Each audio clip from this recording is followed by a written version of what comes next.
I'm sure you've created something from scratch before. I bet you realised how challenging it can be as opposed to using pre-made components. Think about the effort that goes into building a brand new house versus the convenience of constructing a modular building with pre-made components that you just need to put together. React is focused on working with components, which makes it simple to build functional user interfaces on web and mobile. And since React is one of the most popular JavaScript libraries, it's important that you can explain what its purpose is and describe how its components work together. Available since 2013, React is an open source library with a community of core contributors and companies that maintain it.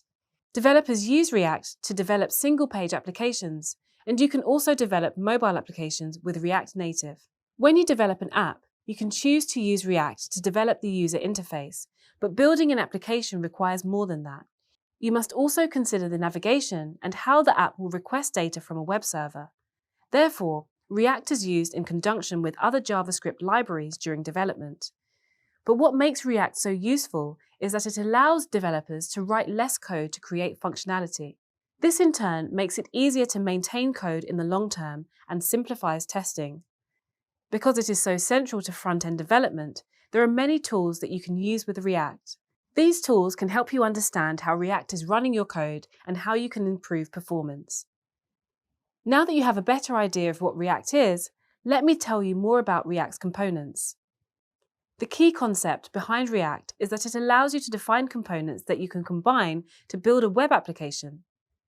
A component is basically a small piece of user interface, such as a music player or photo gallery. This component model allows you to do several things, such as developing and testing parts of their application in isolation, and it also allows you to reuse components across multiple sections of the application as well. Let's explore an example. Most web applications have user profiles with pictures. Normally, several parts of the application use a version of this profile picture, such as in the navigation bar beside the user's name. It could also show in a user search result along with several other user pictures. And the user picture might also display in instant message notifications. Instead of programming the logic for every instance of a user profile picture, React allows you to create a user icon component that displays a version of a profile picture every time it is used. You can then reuse this component throughout the application. Can you imagine how it will improve your efficiency? There are, in fact, many open source libraries that provide pre-made components for React projects. For example, if you want to add a video player to your website, there's a React component library for that. Or maybe you want to embed a map. There's a React component library for that too. As the React community grows bigger, it continues to add new features and improvements continuously. Annual React conferences encourage community sharing and introduce upcoming developments in the library. I hope that in the near future, you might be joining the React community as an active member.